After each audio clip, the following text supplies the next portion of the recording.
believe at this point we need to re-adjourn the meeting, or reconvene the meeting from last night, and it is great to see you all here, ready for today. What's the next? That's right. Just to remind the councillors, the meeting is live streamed, so please refer to, when you do address the chair, to address the chair, and rather than trying to over-talk each other, we're going to try to keep this civil, and it's reminding everyone, if there is an earthquake or any situation where we have to exit the building, the idea is to go up the door there, head down to the big. Now, Councillor Olsen, you will know the name of the tree down the front there, will you? Out the big front? No? Jacaranda, maybe? Something like that? Yeah, it is. The big tree out the front of the car park we're just meeting there, that is the meeting place.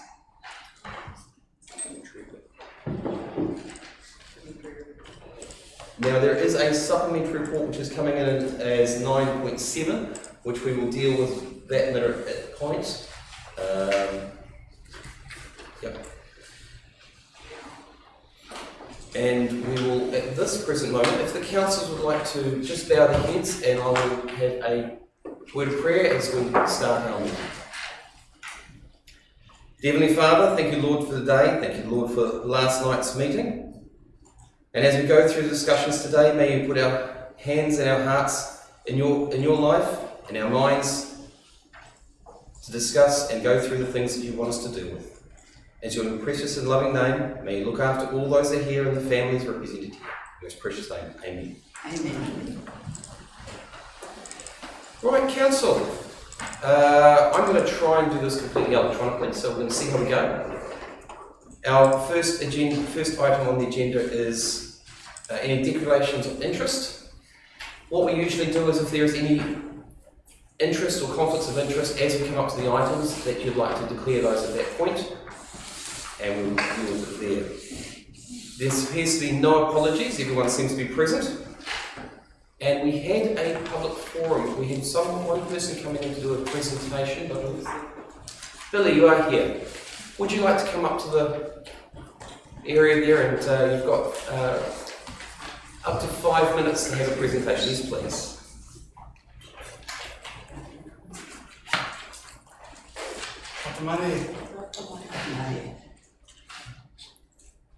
I pray that we can make Whangarei District a cruelty-free zone.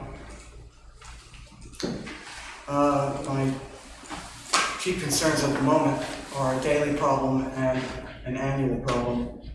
A daily problem is that in this country,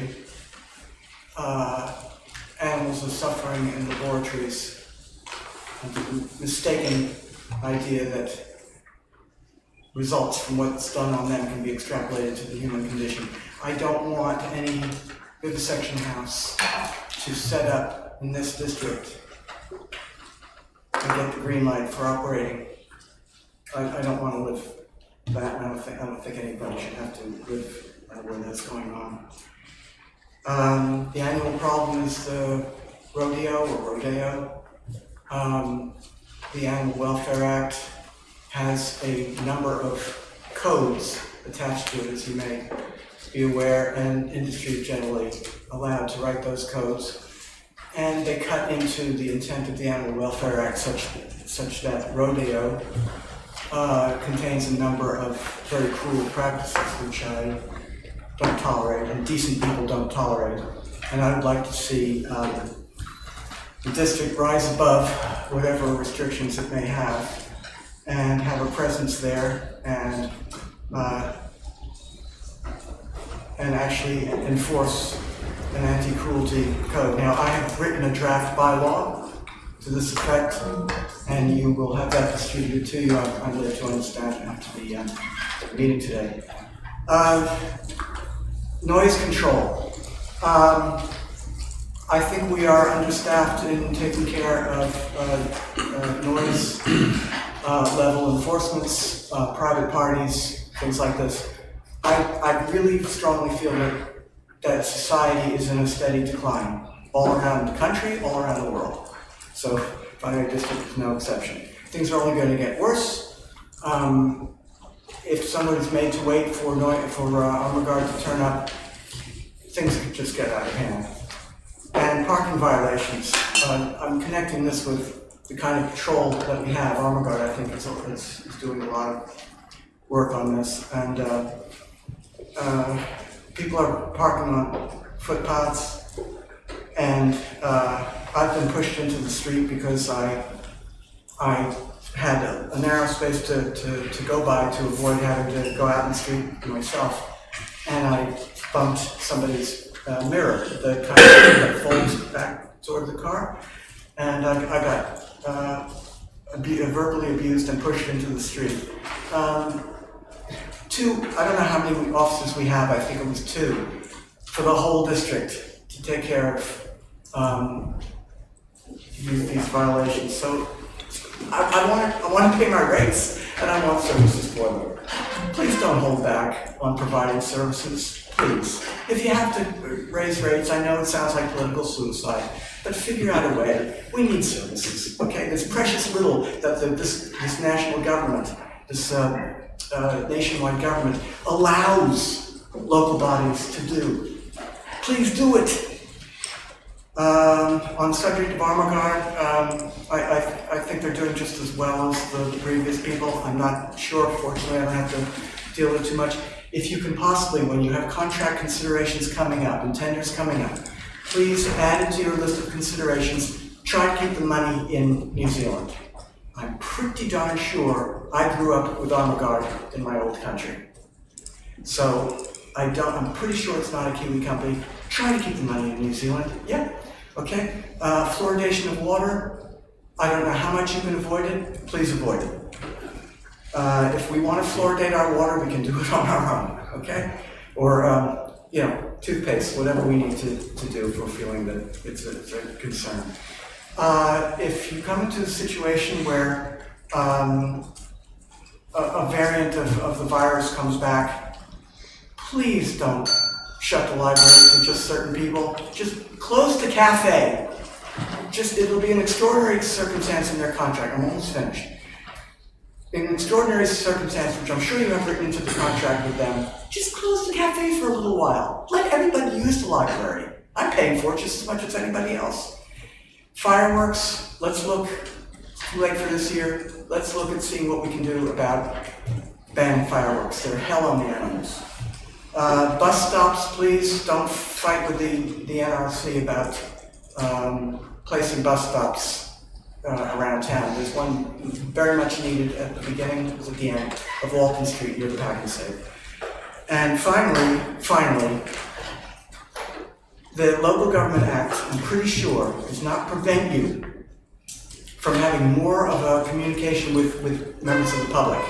So at the moment, please correct me if I'm wrong, at the moment, if I come to a regular meeting, not public forum, but just to a regular meeting, and try to participate in democracy, if I have a question, you have absolutely no obligation to answer me. If I raise my hand because I don't understand something or something is wrong, the moment is lost. You have no obligation to call on me. Please correct me if any of this is wrong, okay? Thank you very much. Appreciate the talk, Billy, and that you've taken the time to come in. Is there any councillors who've got any questions or clarification? No? Again, thank you, Billy, for taking the time. We appreciate you coming in. Thank you all for listening.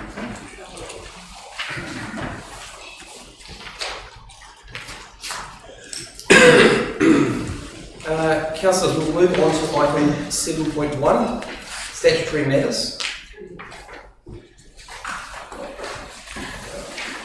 For those councillors who are trying this electronically, that is page 9. For the rest of everybody else, it's page 6 in the paper.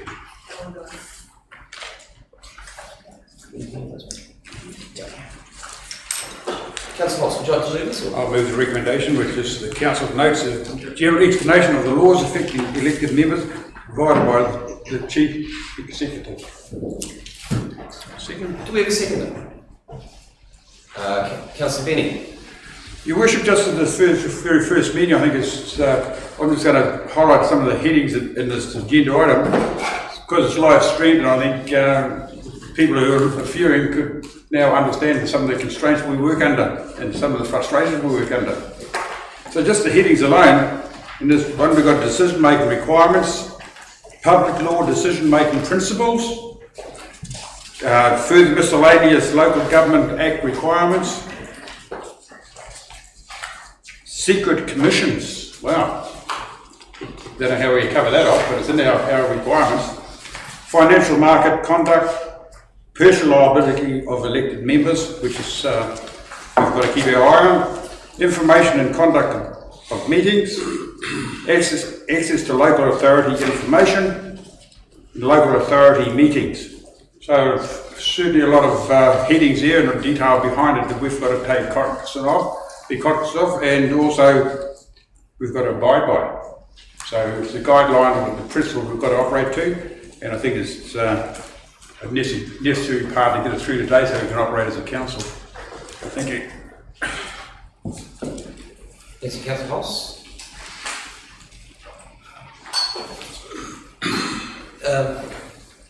Our Chief Executive would like to comment as well. As outlined in the agenda item, Clause 21, Schedule 7 of the Local Government Act 2002 requires that the Chief Executive provide an explanation of the key laws affecting Council during the first meeting. Councillors have received a briefing prior to this meeting, and we also have a joint workshop with the Regional Council next week on Tuesday. But I also have Rebecca Rousell here to talk to this item, just cover off some main points within the item. I would like Rebecca could actually speak to this. Rebecca, have you got something like that? Morena Koutou. Thank you. Just as Simon has already mentioned, we've had the recent briefing from our external counsel, Graham Fires, and he covered off in particular issues around decision making and the importance of approaching decision making with an open mind. I just wanted to cover off on some of the more obscure ones, perhaps ones that have been mentioned by Councillor Holst, for instance, around the Secret Commissions Act, just so that we have a reminder of what some of those obligations that we signed up to yesterday were. So the Local Government Act 2002 is sort of key legislation which sets out the structure under which you operate. It gives the operational framework for you to operate as a council and outlines the purpose of local government and your key powers and authorities. And as you work through the various matters that come before you as a council, you'll become more familiar with some of those provisions.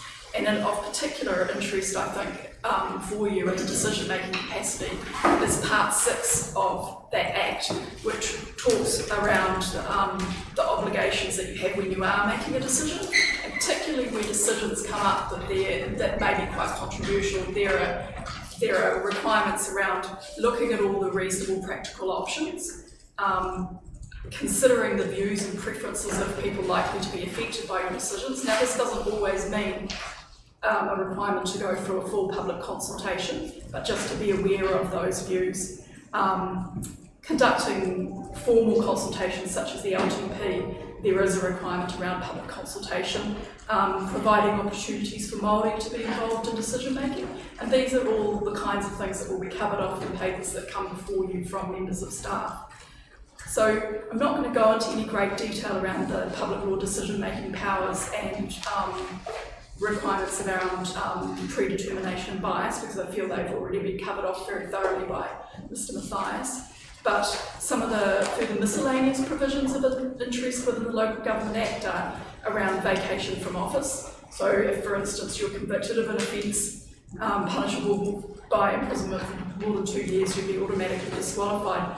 Maybe more relevant is if your absence from a meeting on 4 consecutive occasions without obtaining leave, then you automatically vacate office. So it's just important to keep our democracy staff up to date with any absences. There are provisions also within the Local Government Act requiring you to have both standing orders and a code of conduct. I believe you've already had an initial briefing on standing orders, and you'll be having an opportunity to adopt your own standing orders coming up. Likewise, with the code of conduct, there is an existing code of conduct that continues to be in force. However, we'll be coming to you later this month with an initial briefing on whether you wish to maintain that code of conduct, look at some changes, or potentially adopt a new code of conduct that's been put forward by Local Government New Zealand. Just moving on to issues around interests and integrity, it's quite important to be aware of the Local Authority Members' Interests Act. And two key issues there are around the rule against contracting with council. So if you're involved with a company or yourself contracting with council, you just need to keep an eye on an annual basis or on a financial year basis on that, because beyond $25,000, you need to look at whether or not you continue with that or look at whether or not there's a possibility of an exemption from the Office of the Auditor General. And likewise, if you have a financial interest in a decision that's been made before council, whether that's a direct financial interest or an indirect financial interest, you may need to consider recusing yourself from a decision. However, where that happens and you've got concerns or questions, in the first instance you would talk to Simon as our Chief Executive, and if necessary you can come and speak to Rebecca and I or Mr Mathias about your concerns and work through those. Likewise, the Office of the Auditor General is there to assist. Elected members can ring them and ask for assistance, and they have also issued some very useful guidance both on this Members' Interests Act and also on managing conflicts of interest more generally. So beyond the financial, the pecuniary interest, into just interests that may call into question whether you're making a decision impartially. One particular area of interest this year is that we've had a recent amendment to the Local Government Act is about to come into force, and that is around a requirement now to have a pecuniary interest register. This is similar to what members of Parliament have, and there'll be a requirement, and again there'll be a briefing on this a little later in the year. There'll be now a requirement for you to fill out a more extensive declaration than what some members may have been used to, particularly around pecuniary interest. And this runs alongside the Local Authority Members' Interests Act. It doesn't replace it, it's sort of going to be aligned with it. So I'll come and talk to you later about how that works. But what it means is that you'll be making a declaration, and it won't be that declaration itself that is published, but a summary of that information. And when we come to the briefing, I might provide an example of what it looks like from a summary perspective in Parliament, so you have a sense of what is going to be put out there publicly. Again, there are these sort of discrete provisions within the Crimes Act and also within the Secret Commissions Act around issues of corruption and bribery. These are issues that you need to be aware of, but relatively unlikely to come up as an issue. It involves a serious situation where you are literally taking bribes from someone around a decision that you are or aren't making. So unlikely to come up, but something to be cognizant of. Again, the Financial Markets Conduct Act is not really relevant to us in this council because at the moment we haven't issued equity or debt or securities or financial products on the stock exchange, but if we did, there would be rules around how you operate, much like a director in a company. Personal liability of members, I feel that's probably been covered off by Graham previously, as he indicated.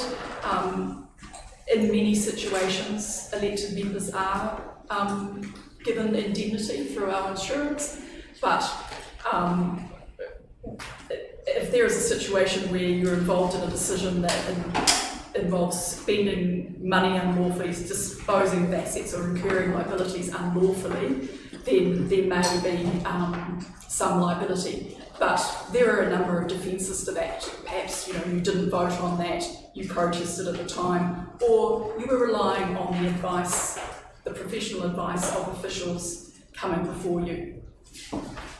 And finally, last but not least is the Local Government Official Information and Meetings Act. I know some people struggle with that lengthy name in their declarations. We like to call it the Lagoima. And this covers both the release and disclosure of information that's held by council and also how you conduct your meetings, and much of the conduct of meetings is reflected in the standing orders. In terms of official information, it's really useful to be aware that basically anything that is held by council by way of information is considered to be official information and can be requested, and the presumption is that it will be disclosed. It includes, for instance, your council papers, and if you're making annotated notes on them and we get asked for that sort of thing, then it may be that we have to look at whether that is disclosed. It also includes papers that come before you in a public excluded sense, which may later be released. They don't necessarily stay in confidential because the situation may change and that reason for confidentiality may have subsided. What's also really important to remember is if you do receive a request from a member of the public for information, in the first instance, referring it to Simon as Chief Executive would be helpful, because we deal with those requests internally. We have a team that looks at whether or not the information is held, whether it can be disclosed, or whether it's subject to some of the reasons why the information may be withheld. And if you have any questions about any of the legislation in here or any other legislation, please feel free to ask Simon and he can arrange to talk to the appropriate person. I don't know if anyone has any questions. Are there any questions, councillors? I think you've made it very clear, Rebecca. Thank you very much. The item has been moved and seconded. Do we have, all in favour, please? Aye. Any opposed? Carried. We'll move on to item 7.2, the Triennium Agreement. And this is on page 16 in the electronic version for those, sorry, page 19 in the electronic version. For those in the paper version, it's page 16. Councillor Peters, would you like to move it? Yes, I can read it. You have to get on the screen. Sorry. I'd like to recommend, is there a second? You'd like to move the motion? Move the motion. Yeah. Do we have a seconder for that? Councillor Cooper? Would you like to read the motion? Thank you. That council approach the mayor and approve the mayor and chief executive to sign the triennial agreement on behalf of council, and B, authorise the chief executive to make any minor amendments and edits identified as being necessary. Substantive changes will be reported back to council. So, Councillor Peters, it's been moved and seconded. Would you like to talk to it? Thank you. Thank you. Yeah. This is really important agreement because we need to work together in Northland as three councils.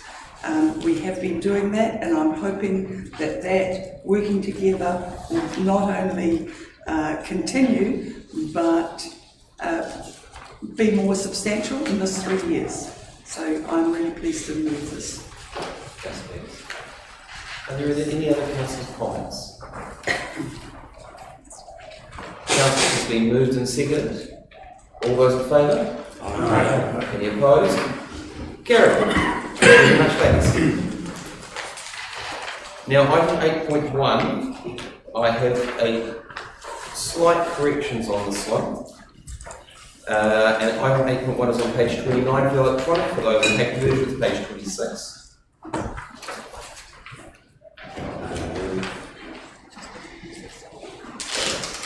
There are, subsequent to the agenda being circulated, I've made several changes to the government structure. And these are things which have been made in light to me, as in they've been written in one place and not in another, or a couple of corrections on it. So And that is that, and I would recommend that council note the committee structure, chairpersons and elected member representatives of committees for the 2022 to 2025 term, including the following changes. And that is 1, I'm removing myself from the membership list of the Airport Noise Management Committee as ex officio only. And 2, appointing Councillor Paul Yovich to the Risk and Audit Committee.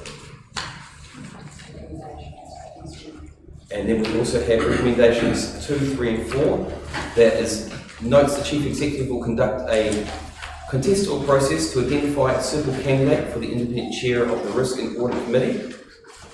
3, notes the terms of reference for the committees of council are presented for approval separately to this agenda. And 4, notes the schedule of council minutes is represented for approval separate to this agenda. Do I have a seconder at this point? Councillor Yovich, thank you very much. Now, the corrections are, as I said, these are slight corrections because of what's happened is it was realised that I was on one area in the airport committee and I wasn't there in the other one. So I've decided, to make it simpler and to make it fairer amongst the noise management committee, that there is 2 representations, or actually 3 representations there, rather than me being there as well, which would make 4. And also in relation to the audit and risk, that was a slight overseas from my point. That was Councillor Yovich was supposed to be on there as well.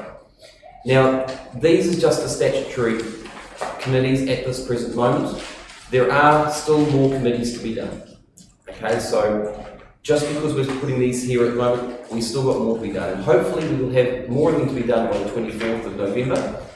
But I'm well aware of Te Karerea having other processes behind the scenes which are also happening, and Councillor Harding, Councillor Holst and myself will be working together to try and make sure some of these other committees and that one in particular can come back to council with the right timing of when other things are happening.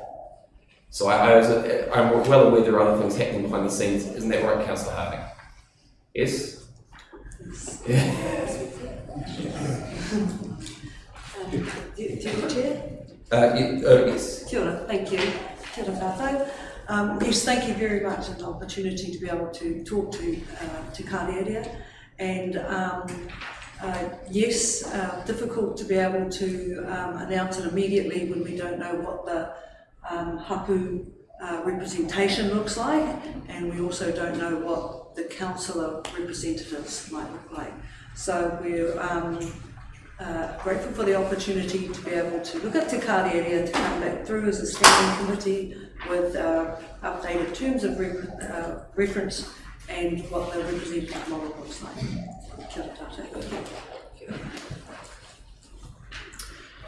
Councillor A question. So in a couple of weeks we go through the remuneration debate. Will those other committees that are missing from here, will they be sorted before then? Councillor Benny, I do hope so. Unfortunately, there are things which my hands are tied on as well, so I need to try and make sure we can get things done as quickly as possible. We will definitely try to make sure everything is ready for them. Okay? So some things we may have to come back and revisit again. Okay? Councillor Pippa. Thank you, Your Worship. It's just a question around clarification. Councillor Harding just mentioned that you're still working through some of the detail necessary to set up Te Karerea, which I understand the reasons that you mentioned. From that, can we have a firm understanding that there will be a Te Karerea standing committee for this term of council? Again, Councillor Cooper, these are things we're presently working on, and Councillor Harding, myself and Councillor Holst, we're working to try and make sure we can get something back to council as soon as possible. At this present moment, we're still working on things to try and make sure all the I's and T's are crossed, or I's are dotted and T's are crossed, to make sure everything is legit and it's working perfectly. So it is something we're still working on, and at this present moment, I can't give you any more answers than that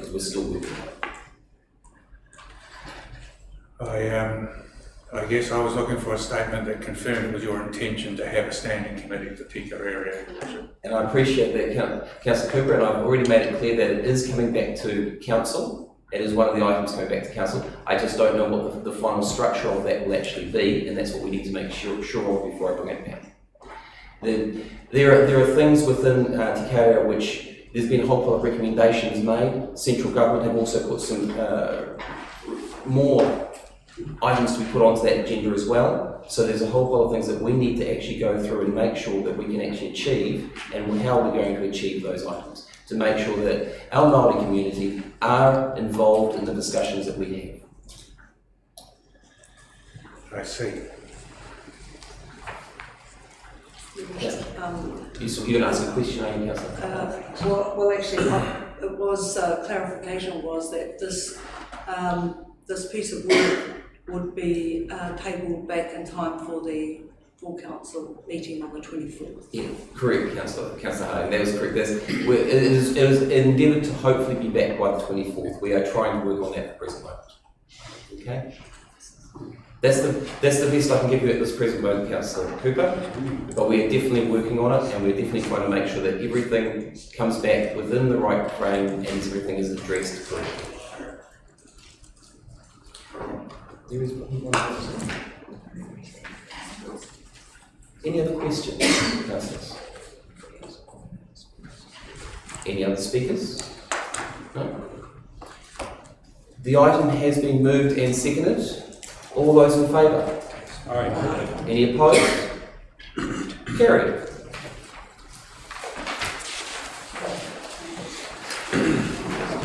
Yes. And subsequent to that before, we have a few changes to that one as well. As item 9.1 on page 34 for the paper, page 37 for the electronic. And that council adopts the Whangarei District Council terms of reference and delegations as set out in attachment 1 to the agenda report, including the following changes. Myself, as Worship the Mayor, removed from the membership of the Airport Noise Management Committee, and 2, Councillor Paul Yovich included on the membership of the Risk and Water Committee. Do I have a second? Councillor Conn. Thank you for that. As stated before, councillors, this is really just tidying up the belts and braces of everything, and it's just a process that we have to make sure that we get things through correctly. As has been stated previously, I have been trying to move the process along, and unfortunately, by moving the process along a little bit too quick, I have possibly missed a couple of items, and that's why we had to have some corrections done. Any questions or any comments? Councillor Benny. Yeah, just a question. So the Finance Committee, Yes. I see meets monthly, same as the Infrastructure Strategy Planning and Community Development. Yet those ones are all elected members and members of those, but the Finance Committee has been narrowed down. Can you just explain why? Yeah, Councillor Benny, that's a very good question. What we've tried to do is we've actually tried to streamline things a little bit better. Initially, myself was wanting to have all the committees reduced down in size to make things more efficiently for the council staff.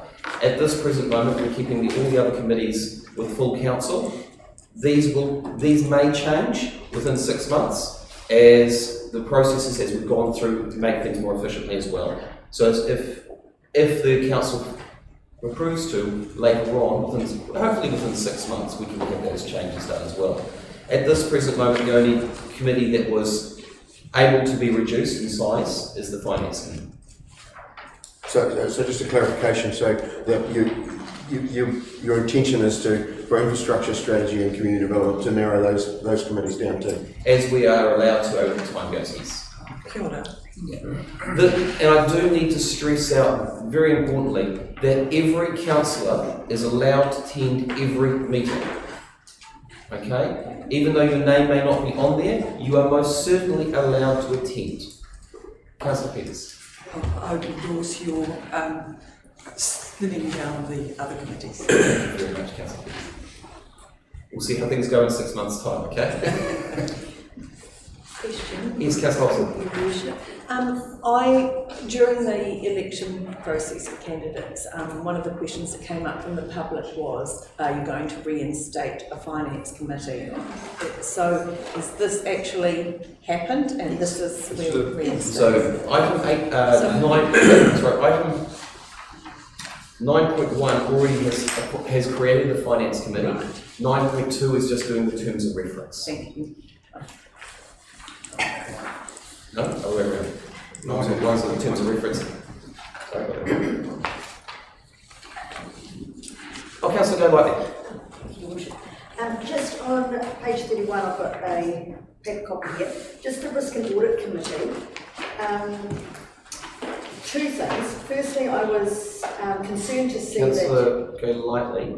That was the previous item. No, I thought. Terms of reference was 9.1, sorry. Which is page 34. Yeah, but I don't know whether I'm sort of too late to talk about the Risk and Audit Committee. I just wanted to. Unfortunately, you are at this point. You can talk about it within the terms of reference if you'd like to.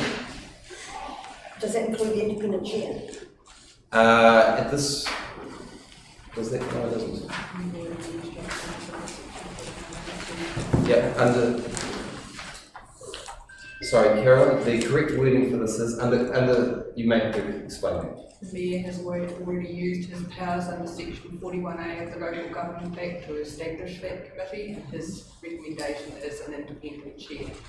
So am I not able to now question why are we having an independent chair? No. Okay, thank you. Clarified. We can talk about that later if you'd like to answer, okay? We're dealing with item 9.1. Is there any other comments about 9.1? Councillors? No? Since we've had a mover and a second for item 9.1, all in favour? Aye. Any opposed? Carried. Right. 9.2.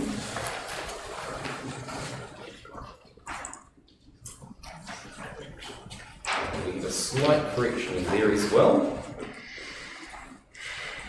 I'll try and get this all up here. It'll be page 63 on the electronic, page 60 on paper version. And we have a slight correction on page 61 of the paper version, which is, note the finance will meet on the 4th Wednesday, not the 3rd Wednesday as it's stated in the paper. If you have a look at the calendar actually refers it to the 4th Wednesday. And all the attachments are correct. So I'll move the item on 9.2, which is that the Council adopts the schedule of meetings for the period of 2022 to 2025, effective from the 24th of November 2022, as attached in the agenda report. And 2, delegates to the Chief Executive the ability to amend or add to the meeting schedule in conjunction with the relevant chair of any meeting. Do I have a seconder? Councillor Reid. As stated before, councillors, this is just, again, just merely a process that we're going through to make sure everything's up and running.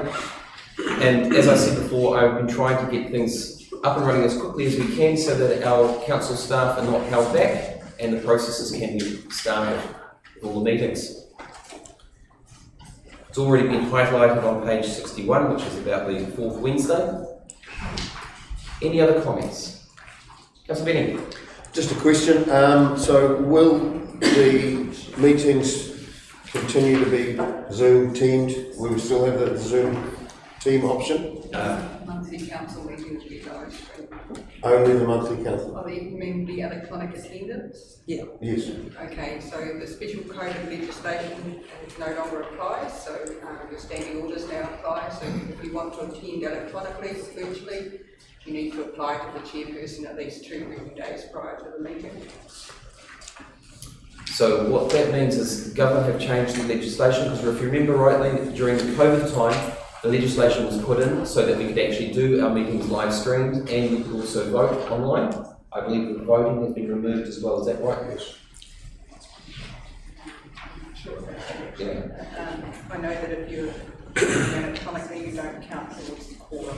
Okay, so if you're attending via Teams, you won't be included in quorum, you'll be just included as being attending.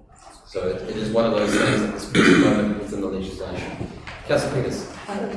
My understanding, before COVID, talking to another councillor from another council, they were able to vote electronically. He was voting electronically while we were at a meeting down the line. I'm fairly sure that you can vote if you're attending electronically. You're not counted in terms of a quorum, but you can vote. Yeah. Thank you for the clarification, Councillor. Councillor Golightly. Thank you, Worship. I'm just noticing, as the newly appointed chair of the Civic Honours Committee, I understand that it is as when situation as there's no meetings on the schedule. That feels a bit vague. Do we have any idea of, when this is about to happen? Councillor Golightly, to be honest, when I was chairing that committee, it was the nominations went out, and when the nominations closed, that's when the meetings started happening. So it was very much as and when it was happening. So it's an annual event? It is an annual event. Most of the times you can complete your meetings within one meeting. You might have to do 2 meetings depending on if you have some controversial issues to go.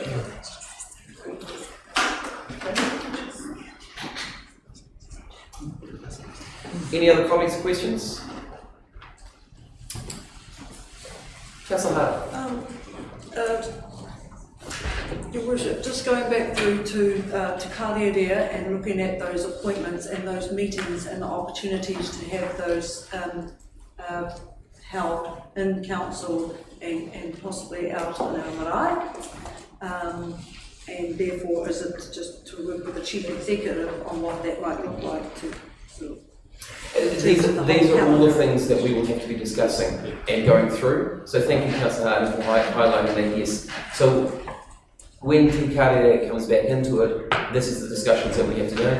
There has been comments, and I will highlight there has been comments made from our Māori community that maybe the daytime meetings at the marae are no longer acceptable, and sometimes they may want to have them in the evenings.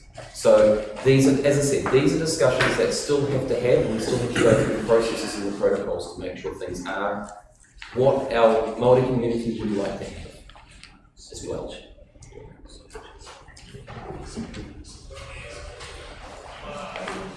Any further discussion? No? Councillors, it's been moved and second. All those in favour? Aye. Any opposed? Carried. Thank you very much. Item 9.3, elected member appointment to the Regional Transport Committee. This is on page 70 in the paper version, page 73 in electronic. Councillor Hunt, would you like to move? Nice one. That Council appoint Councillor Simon Reid, Principal, and Councillor Phil Holtz, alternate, to represent Council on the Regional Transport Committee, and 2, requests the Chief Executive advise the Northern Regional Council of the appointments. Thank you. Councillor Hunt, do we have a seconder? Councillor Holmes. Excellent. Thank you. I think of all of us here, probably Councillor Reid is probably the one who travels the most on the roads all around everywhere, and he quite frequently says it. So I don't see why it would be any other person's position almost to be able to be in this position. So I support this position, and I just hope that it's all runs well with the other councils and department. Thank you, Councillor. But I think I agree with your sentiments on it. Councillor Cooper. Thank you very much. I fully support Councillor Reid being appointed to this position. I'd like to take the opportunity to apply the first little bit of pressure to him and just point out to the fact that there is much work to do on our rural roads. I'm sure Councillor Reid agrees with me, and that we will be looking as a person who represents a rural ward to hold Councillor Reid and his team to account for results. So thank you very much. Appreciate it. Happily accept the challenge. I saw the nods there from Councillor Reid, so I think he understands enormity of his position. Councillor, has been moved and seconded. All those in favour? Any opposed? Carried. Item 9.4, elected member appointment to the Northland Civil Defence Emergency Management Group. This is on page 76 for the paper version, page 79 for electronic. I will move that one, and that is that Council appoints His Worship the Mayor Vince Coccarello, Principal, and Councillor Nicholas Connor, Alternative, to represent Council on the Northland Civil Defence Emergency Management Group. Point of order. Oh, wait a minute. Okay, Councillor Hulse, I've just been corrected on that. Councillor Hulse, would you like to move that? Yes, the Council appoints His Worship Mayor Vince Coccarello, Principal, and Councillor Nicholas Connor as Alternative to represent the Council on the Northland Civil Defence Emergency Management Group, and to request as Chief Executive to advise the Regional Council of the appointments. Just like to speak to, have we got a second? You've got a second of Councillor Reid here. Last term of council, our appointment was our Mayor, Cheryl Mai, and Nicholas Connor was our alternative. It's very important that we get a bit of continuity with Nick being on that committee, or Councillor Connor, which is really, really good. I've been asked by a couple of new councillors, what are those screens up there for? And it's actually amazing, that's what we use for civil defence as well. If we've got a storm coming, we actually move staff in, and the principal of civil defence is build a regional council building, and with the intent to build a new building sometime in the future. But at the moment, staff come in here during a major event or a storm event to set themselves up, and it's well worth for any councillor if they've got the time to come along and watch it in action. And we have the roading manager, we have the police, fire, all that sitting around here looking at the screens, and we're closing down roads, opening, slip damage and all that sort of stuff. So very, very much needed committee, and with Councillor Connor being on it before and be able to fill in, it's an important role. And I think we hope we don't have to use this committee very much. But the intent has got to be really clear, and we've got to give them our full support. So thank you. Yeah, thank you, Councillor Hulse. Councillor Connor. I appreciate the reappointment onto this committee. It's something that I've tried to link with the rest of the community as something that's a big part of who I am. I'm glad that I can also continue that support along as well. One of the things that I take note in this is probably one of the biggest weights that I have to kind of take on, but I know that the staff of the Civil Defence and we have that have appointed is that, heaven forbid, the mayor is incapacitated or unavailable for some reason, the state of I get the opportunity that I hope I never have to use to declare a state of emergency in Whangarei District. So something I don't take lightly, and I hope I never have to use, and I hope that you never have to be. Thank you. Councillor Connor, I think I hear your sentence as well. Councillor, has been moved and seconded. All in favour? Aye. Any opposed? Carried. The next item is item 9.5, Northland Regional Northland Regional Landfill Limited Partnership Elected Member Appointments. This is on page 148 or 151 for those with electronic. Do I have a mover for this one? Councillor Hulse. Thank you, Your Worship. This one is the 9.5. The recommendation is to appoint Councillor Simon Reid as the Director of the Whangarei Waste Limited. 2. Appoint Councillor Nicholas Connor and Councillor Marie Olsen as Council representatives to the Northern Regional Landfill Limited Partnership Advisory Committee. Second for that. Councillor Jokic. Okay, so just speaking to, this is one of our interests we've got around, and started off with a joint venture partnership, and we've got staff, our chief financial officer, our NACO's part of that, and the committee has been working very successfully, and with new appointments here with Councillor Condop and Councillor Olsen, we've got some new blood there going into reviewing probably some of the practices that are there, but they get to run their eyes over the whole operation and report back to us when needed and if needed. So I'm pretty pleased with this appointment. Thank you. Right. Councillor Hoss, thank you for that. Councillor Connor? Can I just ask one question? Yes. With the change of the advisors and the board from our side, Tricia Cutforth, our former councillor, would be hesitant if we didn't ask about this at least. Will the appointments by the Northland Waste Limited be altered at all, or different appointments being on the advisory board to the board of directors, or will it be the same as it has been? Unfortunately, Councillor Connor, that's something that I cannot answer. That's something that the board of directors will actually be answering to. And as with Councillor Reid on there, I'm sure that's something that he can bring up. Thank you.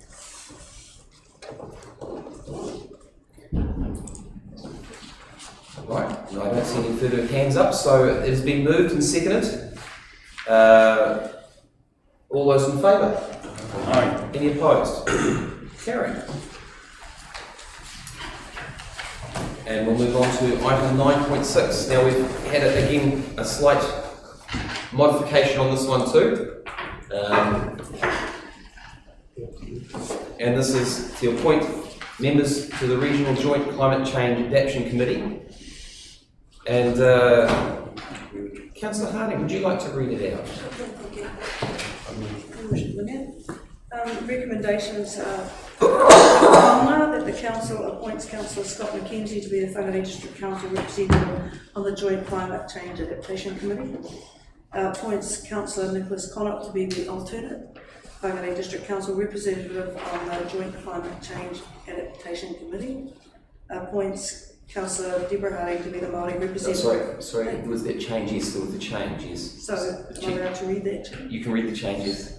So I made an amendment to appoint Councillor Phoenix Luka to be the Māori representative on the Joint Climate Change Adaptation Committee, and appoints Councillor Deborah Harding to be the alternate Māori representative on the Joint Climate Change Adaptation Committee.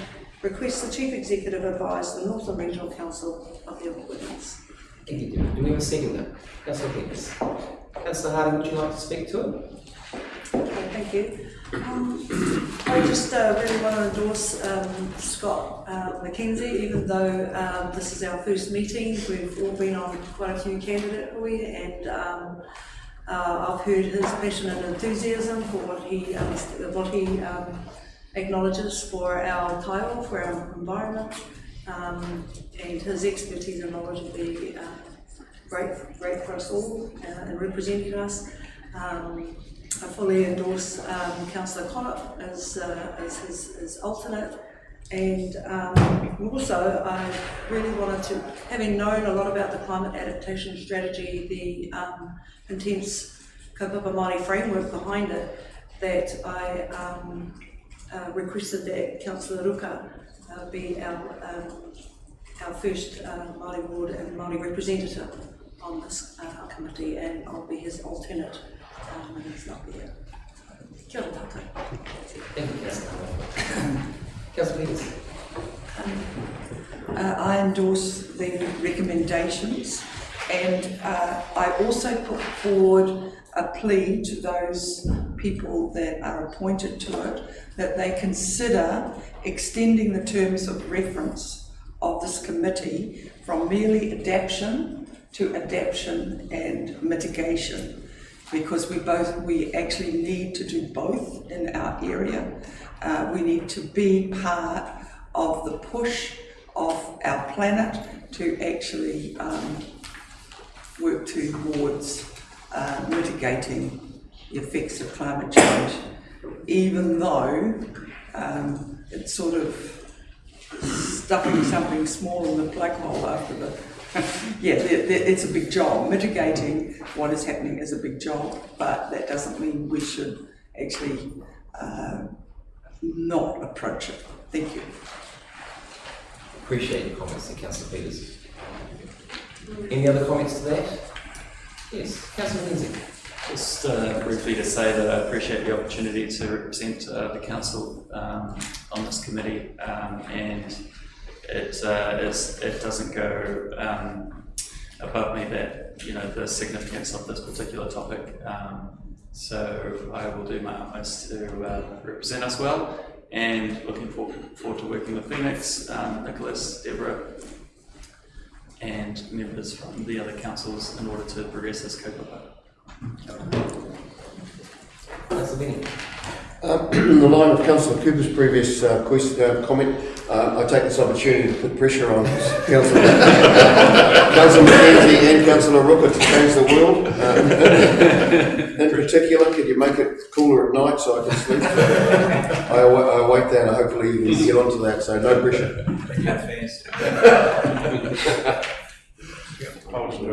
Thank you, Councillor Betty. I think that's taken into account there as well. Councillor Rooker. Thank you, Bishop. I just wanted an opportunity to thank you all. Very appreciative to be a part of this this particular standing committee. As we know, our environment plays a massive part in who Māori are as a people, and everything we do, it's intrinsic in Māori and the way we operate. So keen to be a part of this committee, keen to work with Councillor McKenzie, Councillor Harding, and also Councillor Connor. So, tēnā koutou. No other comments to that? Oh, Councillor Hobbs. Your Worship, I feel you've been extremely brave and put forward some names in this agenda item, and it's quite refreshing. Here we are with new councillors taking lead, probably one of the biggest issues we've got. So we've got the new councillors, and I just write down here, we've got the young, and we've got the visionary young people leading it, and so it's just kind of, it's great to have that, but there's some real good officials here as well, because you've got to come back with some budget figures to make it happen. And so it's good that you're really passionate about this and you've got your working on it. And I think it's a great move by our Mayor showing confidence in the younger, newly elected council. So well done. Thank you. Thank you. Right, Councillor Harding, sorry. Just one more, Your Worship. I just wanted to take the time to acknowledge the huge amount of mahi that was undertaken to put the strategy together by our Te Huinga representatives, in particular Delaine Armstrong and Rosie Wellington. And that even though, obviously because we are Māori ward representatives, that we immediately take up those seats, but that opportunity to engage and include them in the future would be precious and would be an important thing to do. So just wanted to note that. And Councillor Harding, that was actually your right reply, so you did well. Thank you. I looked at him and he goes, oh. Well done. So right of reply has been had. All those in favour, please. Aye. Any opposed? Carried. Well done, councillors. We're now going to move on to the supplementary agenda, which is on the separate item which has been sent out. This is item 9.7.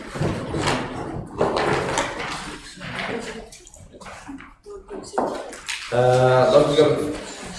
Do I need to note this?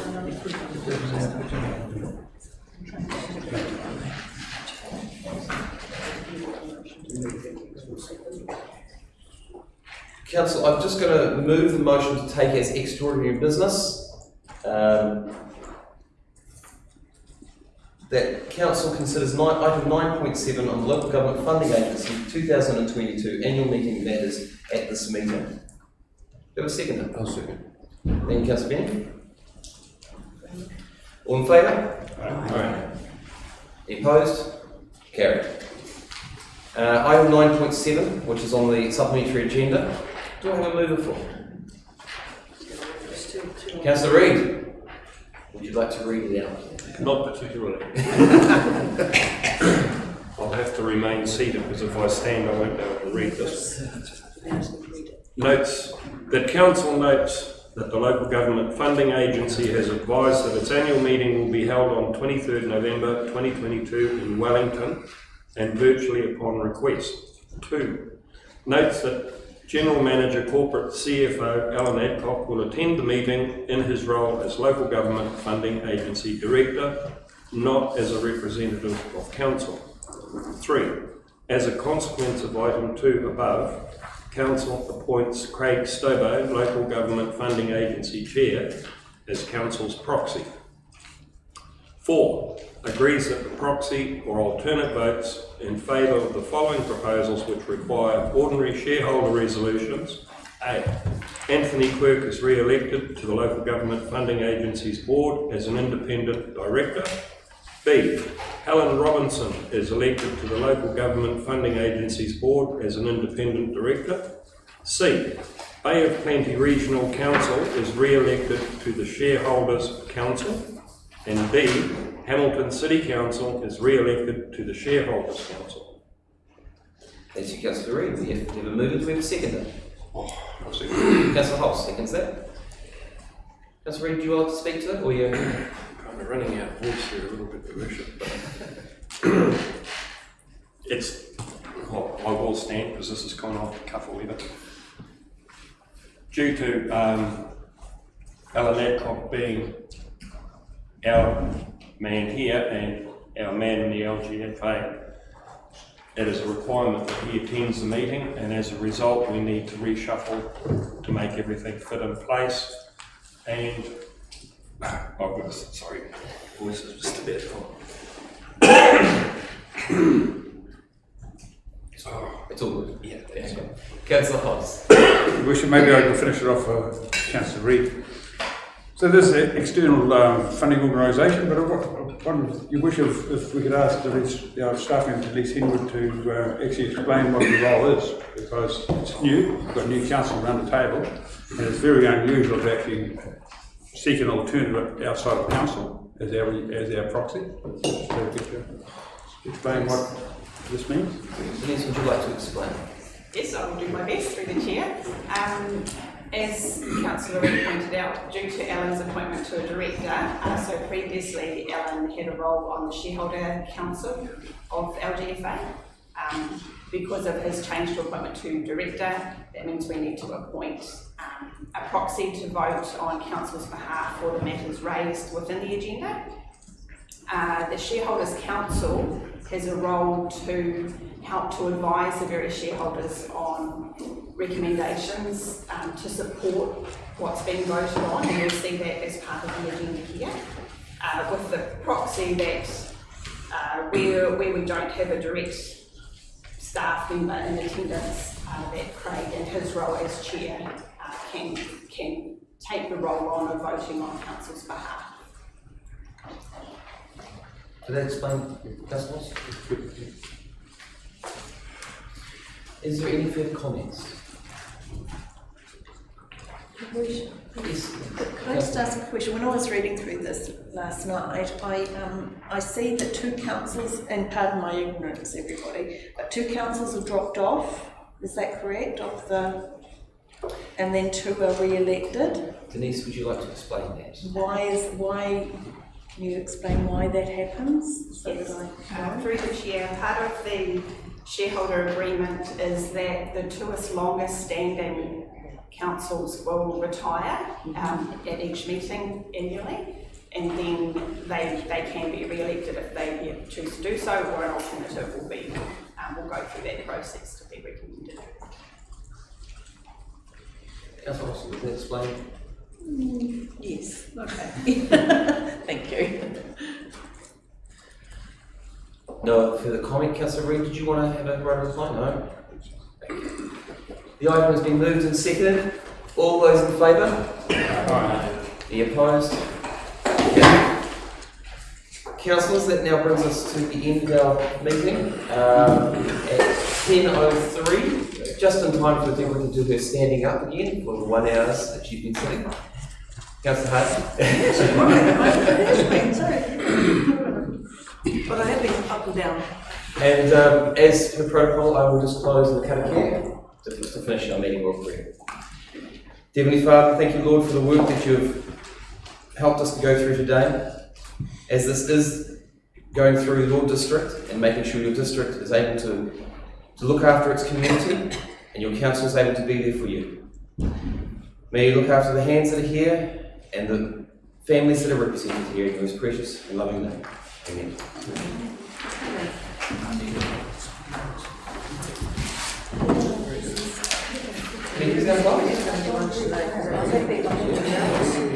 Simon, losing your tie. Sorry, Your Worship, you're looking very pale to me from a medical point of view. Are you feeling all right? Sorry, I'm just... Make the most of it, it's the first time I've been speechless.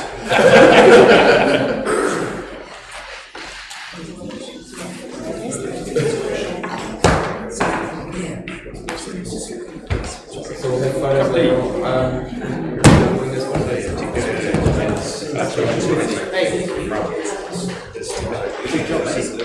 Yeah. Same as that.